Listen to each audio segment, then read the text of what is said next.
Hello, everybody. I know I like to review movies from time to time, but I'm going to pull an old switcheroo this time around. I'm going to review something called a book.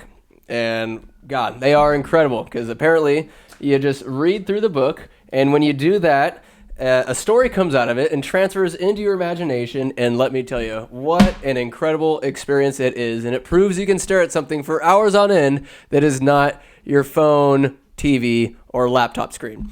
And the book I'm reviewing on tap today is none other than the sci-fi classic Dune by Senor Frank Herbert. God, what a juggernaut it is. Everybody talks about how influential it is throughout the realm of sci-fi, and it does not fail to deliver. It is incredible, and I'm going to go step by step through it, and the best I can remember because I finished reading it a couple of weeks ago. Spoilers ahead. I hope you enjoy them. I know I will. See you on the other side of this intro.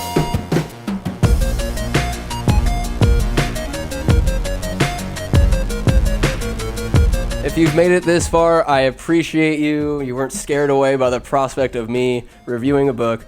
Took about 20 minutes of drinking this wild turkey. It's got me gobbling. Trying to figure out the right words of just not condescending people, even though I'm trying to, because nobody reads books anymore. But this one is goddamn tremendous. Dune. And pretty much it reminds me of an intergalactic Game of Thrones. There's houses, there's tomfoolery, there's an empire, there's just so many elements to it, and it was just a super, I'm going to say necessarily easy read, but it's not, it's not James Joyce or anything like that. It's a really fun read. I found myself wanting to come back, wanting to read it even more and more and more, because there's some books that just fall flat for you. This was not one of those, and as an aspiring sci-fi writer, this was excellent inspiration. As you can see, Tremors is probably the most obvious one with all the worms in it. It's Star Wars with the Sarlacc pit. I believe it's the Sarlacc pit. But there's just, its influence has been spread throughout the realm of sci-fi for decades, and it was just cool to read it and see where some of the sci-fi, say, movies or entities that I love got their inspiration from. And it's okay to get inspiration from another source. Not everything has to be super original all the time. You can be inspired and influenced by things that you read or see. And Dune is definitely one of these for me now. And I'm really happy to have read it. It is one of 6 books. It is an ongoing thing. Will I read those in the future? Yeah, why not? But for now, just read the classic, and let's just get right into it. The best I can recall. I do not recall books as well as I do movies, so bear with me. Not bear as in, rah, bear with claws and hibernation. I'm talking bear as in just put up with me. Put up with my lapses of memory. But first, wild turkey. Dude, nice. All right, very good. So we start off on the gorgeous planet of Celadon, the home planet of House Atreides. And we see the protagonist is Paul Atreides, stout young lad. I'm going to say he's about 15. And the chapter goes forward, and he is met by his mother, Jessica. And there's Jessica's mentor. I forget this mentor's name. She's this old hag, this witch of a cat lady, but she's this kind of old cosmic mystic. And Jessica and this old cosmic mystic belong to this group of sages, I'd say, called the Bene Gesserit. Bene Gesserit. Potatoes. And they're kind of like just space witches. It's pretty cool. And it's kind of Paul's time to step into this role, maybe receive the training of the Bene Gesserit, where it's really cool, the concept of these space witches and what they do and what their abilities are. It's not necessarily magic, more so a hyper intelligence and being able to calculate a number of possibilities moving forward. They can speak different languages. They can speak in a way that influences people by the tone of their voice and based on the race or what type of person, the planet they're on. If spoken to in a certain tone, you can control their actions and movements. It's pretty savage, but it takes years of training and refinement. They're super disciplined, and they have photographic memory. And it's, like I said, it's not so much magic as it is their hyper intelligence. There's missionaries that go out and can bolster the lore that is the Bene Gesserit, and they don't say, no, we're not magic. They totally say, yeah, we can do all these things. We're absolutely these magical priestesses, witches that you've come to believe. And then they prove it through different means of their hyper intelligence. We'll get on this a little bit later, but Paul is Jessica's son. Jessica is the concubine to Lord Leto Atreides. He's the head of the house. And she's a concubine because he's not married, even though they love each other. He's not married because in the cosmic scheme of things and the empire, he needs to remain open for other houses to possibly marry into. It's more beneficial for House Atreides for him to be single because it, like I said, presents different opportunities. But Paul, he walks into the room, and his task is to put his hand in this box, this thing called the Yom Jabbar. Jessica's gone. She's kind of worried. There's a lot of internal dialogue in this book, which is pretty cool. You get a deeper sense of what's going through the characters' minds. And Paul is told, all right, Sonny, you're going to put your hand in this box. If you pull it out, you will die. So it's like, all right, looks like pretty simple. You put your hand in the box. He puts it in there. And what starts off as a light burn, it gets hotter and hotter and hotter, and it eventually turns into this excruciating pain that is just all he wants to do. All he could think about is pulling it out, or it's just his mind dwells on this pain, only this pain, because it's lasting forever.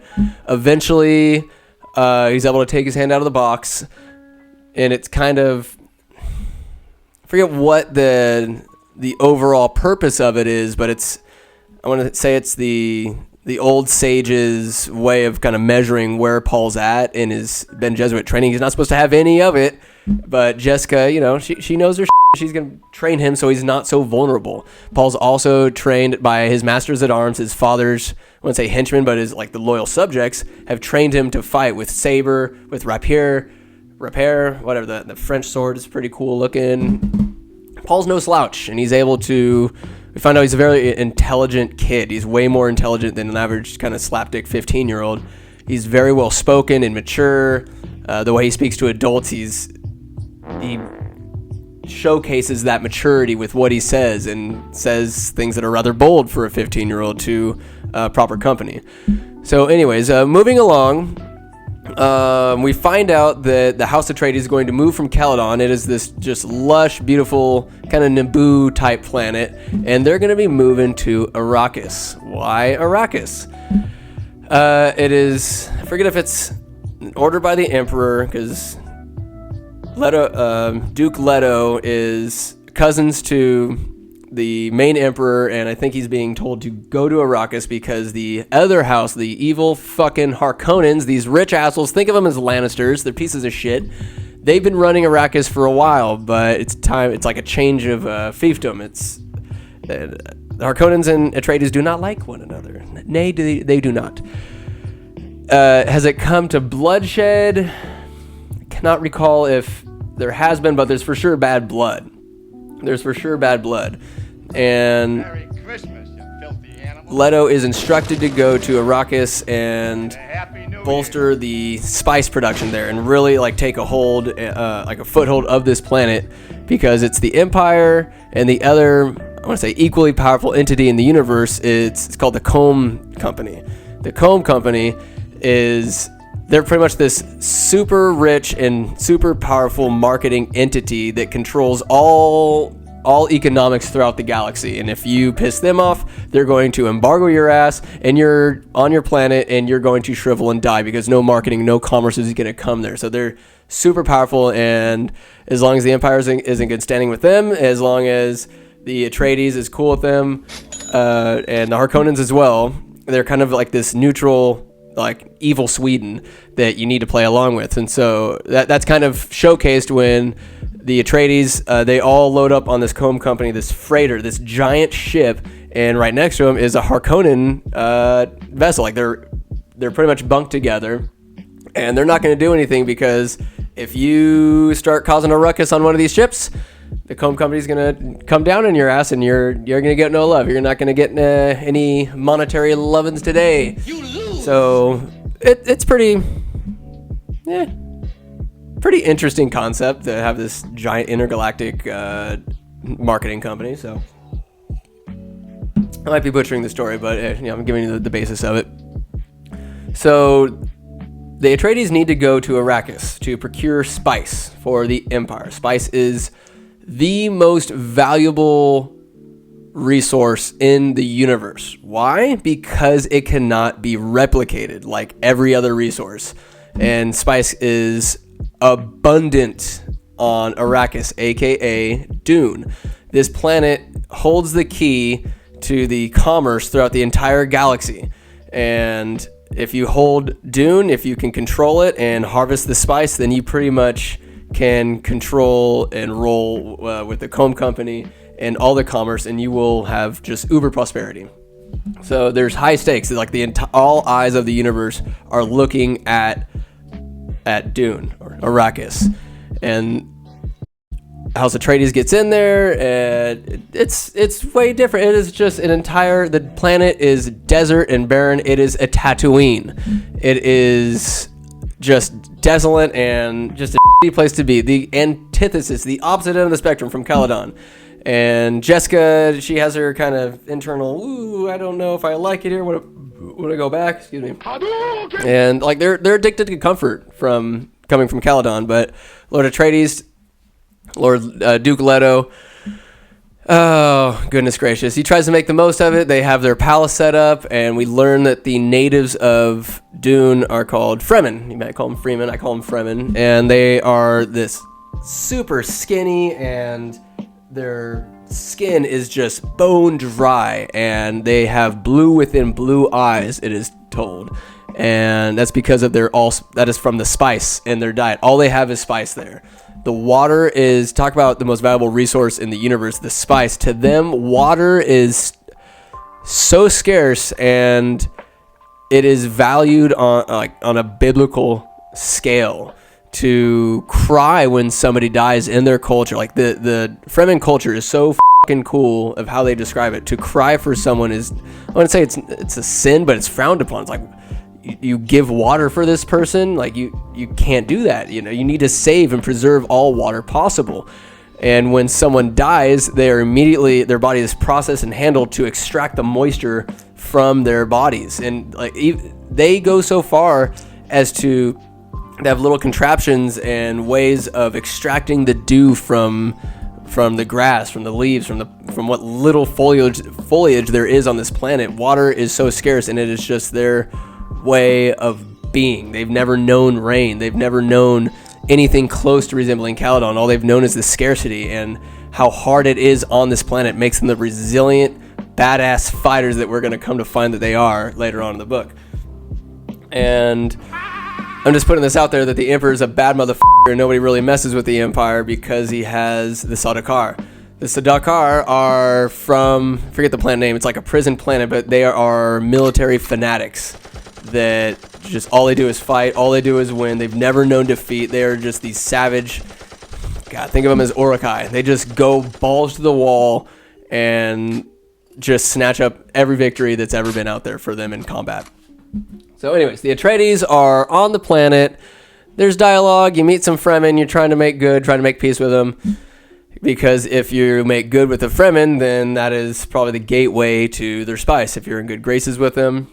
So I'm going to fast forward a little bit. We meet the Harkonnens, Lord Vladimir Harkonnen, quite literally a big fat pedophile. Big fat pedophile. And we learn that there's some scheming going on between them and the Empire, and perhaps a way to over the Atreides and control over Arrakis. And I forget what's in it for the Emperor, but I mean, they get paid a outstanding sum of money that's going to set the Harkonnens back for generations, for them to possibly rebuild the Empire and the Comb Company. So they're all in on this coup, and we learn that one of Duke Leto Atreides' inside men are going to betray his ass, and they end up doing it. I forget where. Let's see. Paul and Jessica are taken out to they're called a thopter, but the shit goes down. Shit goes down at the palace. Some Fremen are dead, and Sardaukar arrive. it's quite violent. It is hard to describe. That's what it is. Eventually, Jessica and Paul are able to escape. Even after an assassination attempt on Paul earlier in the book, when they first get there, they're able to stop that. So they know that there's danger afoot. They know this is not a safe place. This is not home. And Duke Leto, like, he finds out who's betrayed him, and the guy's like, hey, it's like a Dr. Yue, I believe. Dr. Yue? Dr. Yue? Puts a capsule in the back of the molar of of Duke Leto. And this guy, Dr. Yue, has no love for the Harkonnens, even though the Harkonnens put him up to it. They killed Dr. Yue's wife, even though, like, they said, oh yeah, we'll give her back to you because they've captured her. We'll give her back to you when you've completed this task for us. But in the book, it says he knows that his wife is dead, so it's like, why even go through with it? But he puts this poison capsule. He tells Duke Leto, when the time comes, like, you bite down on this, and it's gonna wipe them out. So Dr. Yue, he ends up dying, easy peasy. And Vladimir Harkonnen comes on the planet, and he's talking to Duke Leto, whatever, and Duke Leto bites his molar, and it just puts out this gas. And somehow, I think there's Vladimir Harkonnen's, he's wearing, they're called still suits, and they're supposed to, when anybody on Arrakis, anybody out and about, needs to wear these still suits. It's this translucent film that covers your entire body, and it maintains the moisture, and it keeps you safe from the sun. And even if you piss and if you sweat, it recycles it and pumps it back into your body. It is an absolute must to have these still suits on, and they act as something of armor for you. Very futuristic, very, very nifty tech. You're breathtaking. They also talk about how they could possibly terraform Arrakis. Like, why is it this desolate wasteland? We could use our satellites to terraform it, and it would all be just totally dandy, totally absolutely dandy if we could just do this, harvest the spice, and all be rich. But no, you can't do that. It would be way too costly. The sandstorms and these worms, these fabled worms, that if you're outside the shield-generated area, the cities of Arrakis, Wow. those worms gonna get you, and they are absolutely massive. Think Tremors, but even more so. They are like stretched for miles, and they just, if you're walking out in the sand, any which way, if you're wearing a still suit out in the sand, not a still suit, if you have shields open out in the sand, that's going to draw them. There's so many little things that draw these worms that this technology you can't use anymore, because these worms are going to come and eat the shit out of you. They're going to kill you, senor. And that's not a good thing. So that limits the technological prowess that these super advanced houses have. So bearing that in mind, Jessica and Paul are taken out on the Thopter by 3 other Harkonnen, henchmen. And Jessica speaks in the way of the Ben Jesuit and is able to control one, gets him like one to kill the other, I believe. Eventually, they're able to crash the Thopter, and Jessica and Paul escape. And they get out. They're found by one of Duke Leto's homies. I think Duncan Idaho. He's just a badass guy. Finds him. And he's like, hey, we got to go into this cave with all these other Fremen that we've made kind with. There's like the planet planner. Oh, my God. Stilgar? And a happy new year.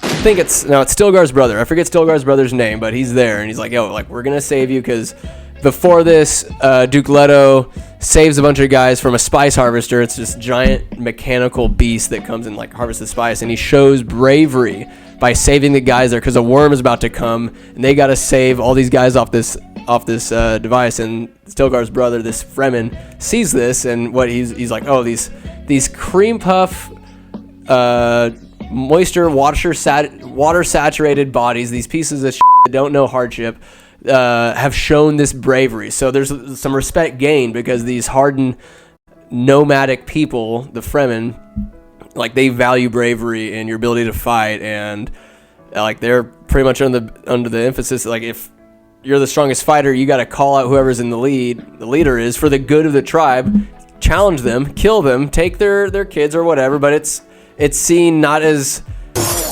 like this disrespect to who you kill, but it's like you're coming up and you're bettering the tribe. You're going to find more moisture. You're going to lead them to water. You're going to bolster the tribe's prowess and health and prosperity.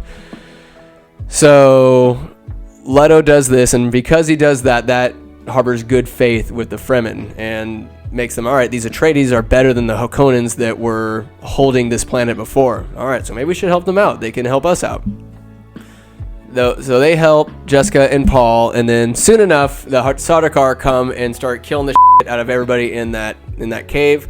Paul and Jessica escape. Duncan Idaho stays behind, dies trying, and eventually it's learned that the Empire was behind it, and this coup just it almost wipes out the entire Atreides family. Paul and Jessica get into another thopter, and they fly into a sandstorm as they're getting chased.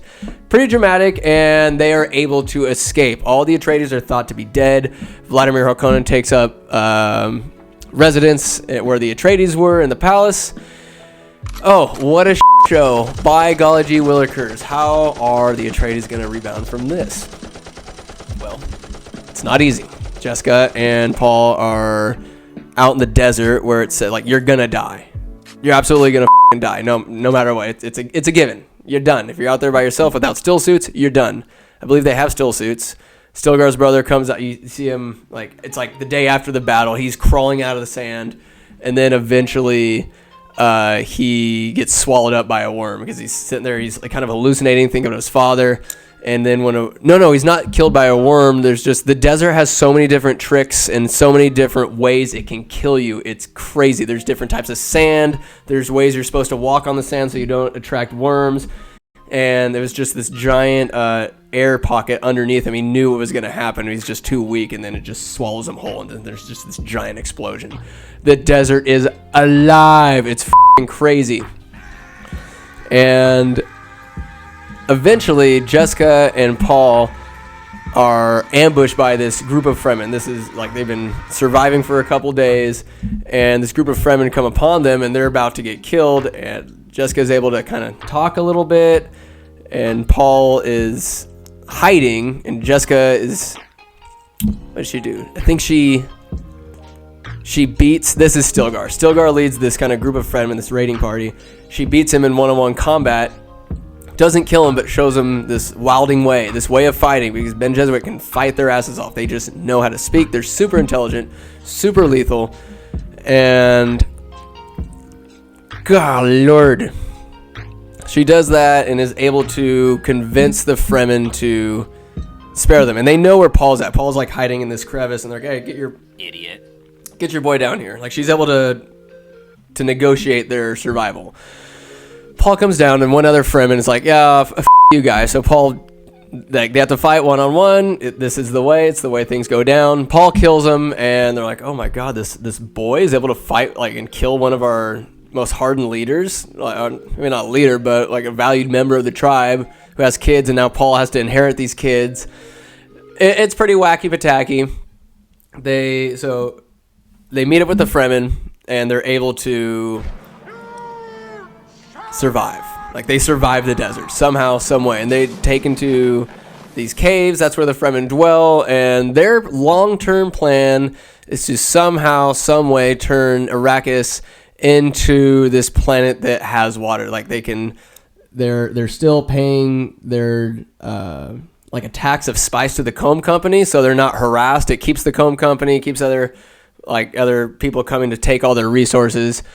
They're paying that, and they think slowly by slowly, generation by generation, they'll finally be able to gain their independence and bring water and prosperity and life to Arrakis.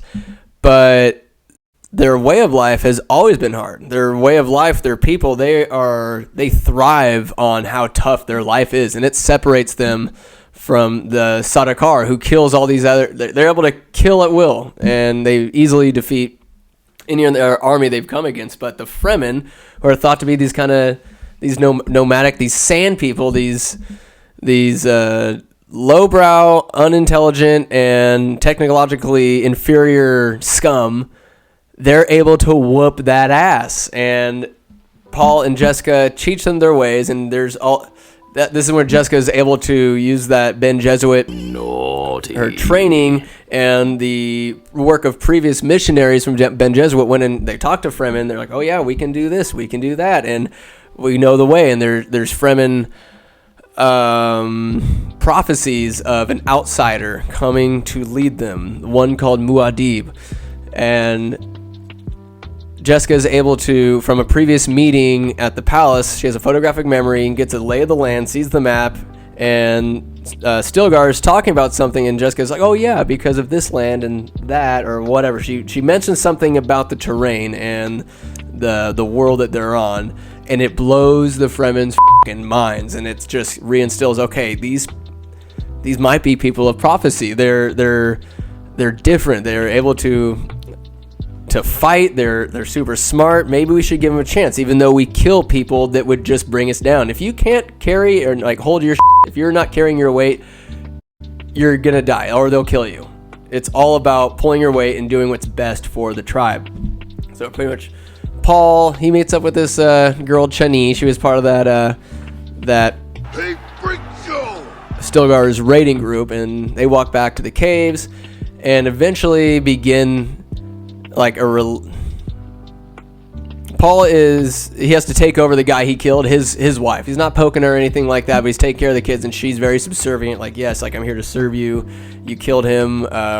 It's what's best for the tribe. The guy that Paul killed, he invoked this kind of ritual to where if Paul kills him, then like this is what happens, and Paul gets the wife and kids. Hey, good for him.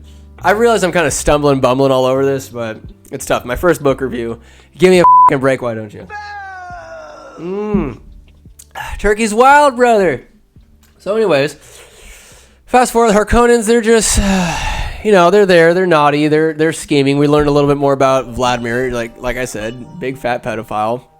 And they have schemes to have his nephews take over and run Arrakis in his stead, and like I said, they're scheming, planning, whatever, but the focus is majority on Jessica and Paul. And they are winning favor with the Fremen. They're learning their ways. Paul's eyes turn blue with them blue. Jessica, she's pregnant as they make their escape. Leto, busted one last nut before everything went down. And she gives birth to Paul's little sister. She is all but 3. But before she gives birth, Jessica, to prove that she is this woman of prophecy, there's so many different names and classifications. I would need an appendix. I cannot recall the name of this, but she's supposed to be this kind of this all-seeing mother, this knower of the universe, and she drinks this potion, and she has this outer body experience, and it's so vividly and wildly detailed in the book. It's written in such a crazy way that it's like explaining something of an acid trip, and how it's she is endowed with generations of memory of all the seeing mothers before her. She gets all of that. She has all of that now. She's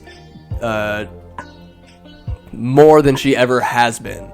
And I think by taking this, when the daughter's born, she is born like at 3 years old. She's able to speak in full sentences and is a super genius, this 3-year-old. And then Paul, in a similar situation, he's starting to become this Muad'Dib. They give, like, first they call him Usul, and then I forget, he's able to ride the Fremen call the worms makers, and they're like they're the gods of the sand, and they adhere them as such. And Paul's able to gain such favor from Stilgar. Like, they're very impressed with Paul. They're very impressed with his knowledge and how he speaks with resolve, and he even impressed the men, like, before his dad died, before everything went to shit. He spoke at like this dinner with, like, as an adult, he would address, say, Stilgar's brother. Like, he addressed him in a very bold way, a way that kids aren't supposed to address their superiors, or adults for that matter.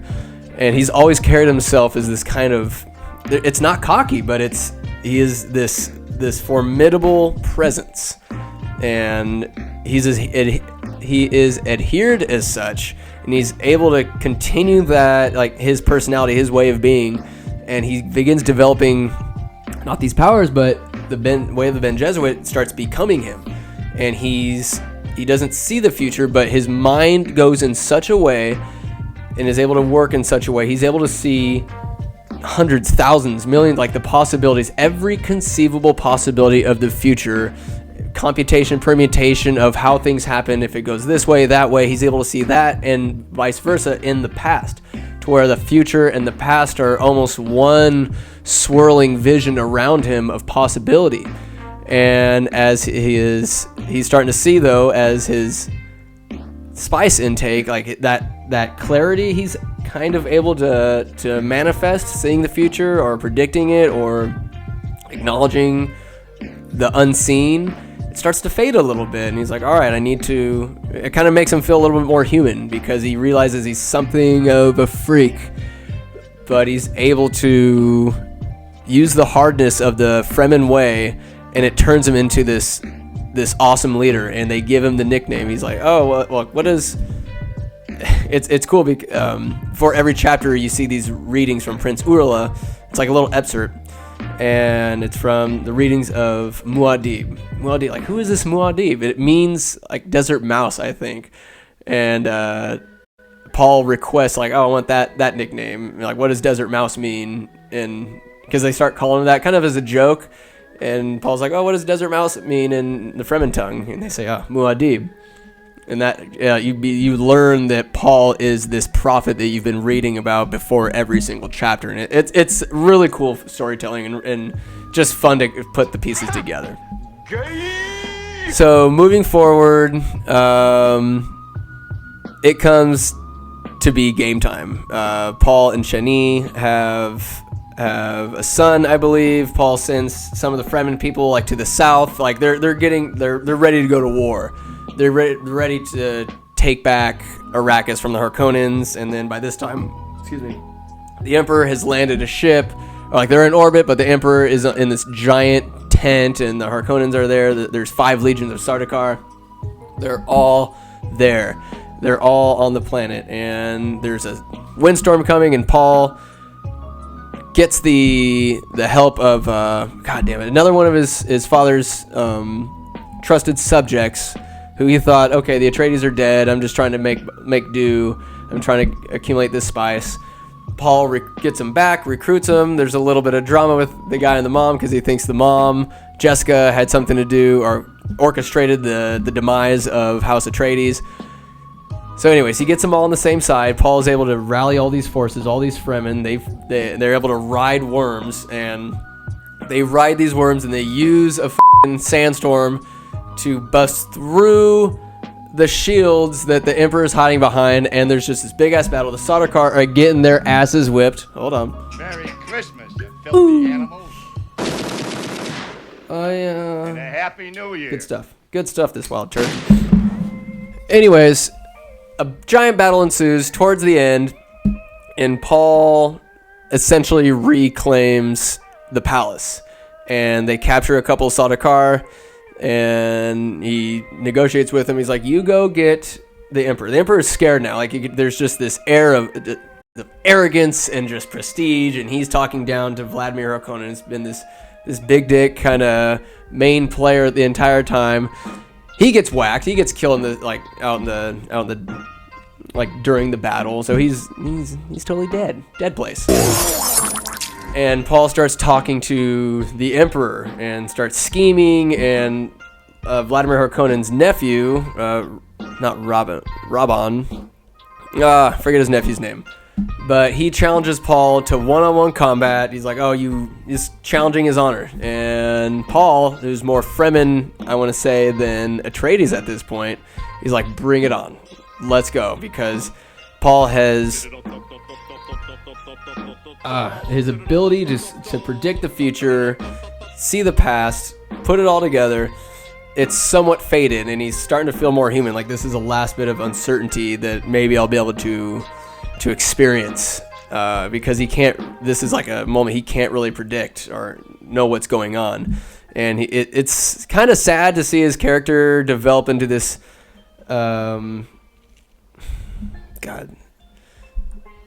He's somewhat tainted, not in a way that's like he's been like turned to be a bad person, but he's so hardened when he learned before the battle takes place. He learned that his son is killed in a Sardaukar raid, but you don't really get to know about the son that much. His daughter is captured by the Harkonnens or his little sister, and she starts yakking, talking to Vladimir and the Emperor right before the battle begins, and then she like sneaks away, and then all hell breaks loose. They come back, the Fremen are, like I said, whooping that ass, and this fight's about to take place. Before it happens, Stilgar, Paul is saying something about like the rain coming from the skies of Caladan, and then Stilgar's like, oh my god, the rain coming from... He's so in awe because he used to be this somewhat of a mentor to Paul, teaching the ways of the Fremen, and then Paul in his internal monologues like, oh, I've lost him. I've lost Stilgar. Now he's just this creature, this lackey that looks up to me and like is not someone to be respected anymore, or not someone that is worthy of reverence like he once was. I've lost him. And that really sucked because you start really liking Stilgar, his character, and how he treats Paul. He's like something of a son, not so much a son, but just say a coach-player relationship, and he's like a life guide. But now Paul's just in the state of mind like, oh, screw this guy, he's just another creature, just another follower, a flunky. And so Paul and Vladimir's nephew start going at it. There's some poison on the swords, whatever, and eventually Paul just shoves the knife right up under his chin, into the brain. Game over. Game over. Deal with it. And Paul starts negotiating with the Emperor and the Comb Company. There's two representatives of the Comb Company. And he's like saying, Emperor, what's going to happen here? I have Chani here, but I'm going to marry the princess, and House Atreides will rule once again. And your daughter is going to do nothing but chronicle and be there for sheerly political purposes. I will father no sons with her, no anything like that. Like, my love is here. He reassures Chani, who's there, and she's like super sad and bummed out, and Paul is like reassuring her, like, no, like, I'm yours. There's no other ways this is happening. And the reason this is going to happen, the reason that you're going to, Mr. Emperor, the reason you're going to marry your daughter to me is because I control the spice. And the Comb Company is like, no, this is bullshit. We're going to bring in the other legions. We're going to come here and kill all of you. You can't do this. Like, they are just so big-headed. They've all been addicted to being in control for forever. And maybe not forever. Forever long they've been, a thing before they come the Comb Company. And Paul hits him with this. Is it not true that he can destroy something, controls it? If you even think about coming here and with us, I'm going to destroy all the spice on Arrakis. And I know I can do this. I have explosives set up. I have water mains made. Like, he has the means to destroy every ounce of spice on Dune.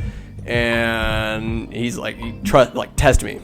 See that I won't. If you think I won't, oh, then see what happens to it'll be complete economic collapse everywhere throughout the entire cosmos. Like, you're done. I control this. I control Dune. I control the spice. I control all of it. And they kind of okay.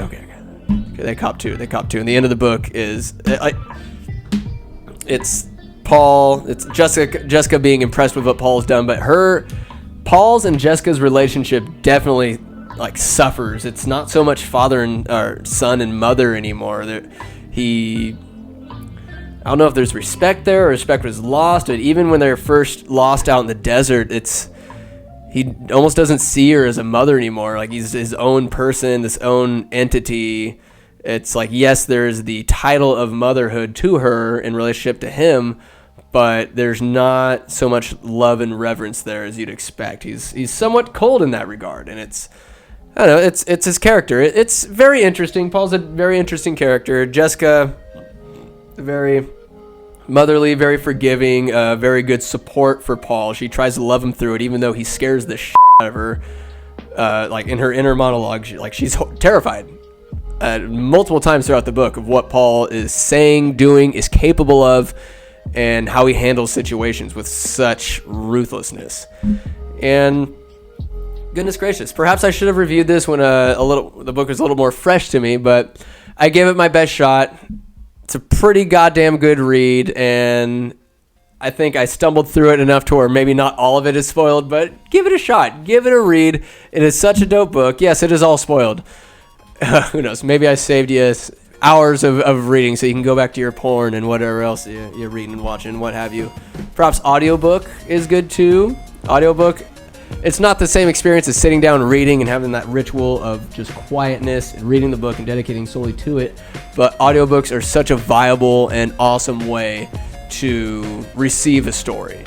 Now, with your eyes, with your ears is great. Like, it's one of those, I can imagine, it makes you want to keep driving. It makes you hope for traffic so you can keep on listening to this awesome book. Dune by Frank Herbert. My nickname Sandwich. I give this 8 out of 10 sandwiches. Make that 9 out of 10 sandwiches for a rating. I just loved it. I'm really happy that I read it. And I would absolutely recommend it to anybody interested in the world of sci-fi literature. Again, sorry if I bumbled and stumbled, skipped over entire scenes and or chapters or super important instances in the book. There can only be getting better, right? Trial and error for a reason. That's what it's called. All right, you guys. Have a great day. Read some books. Bye-bye. You lose! Good day, sir!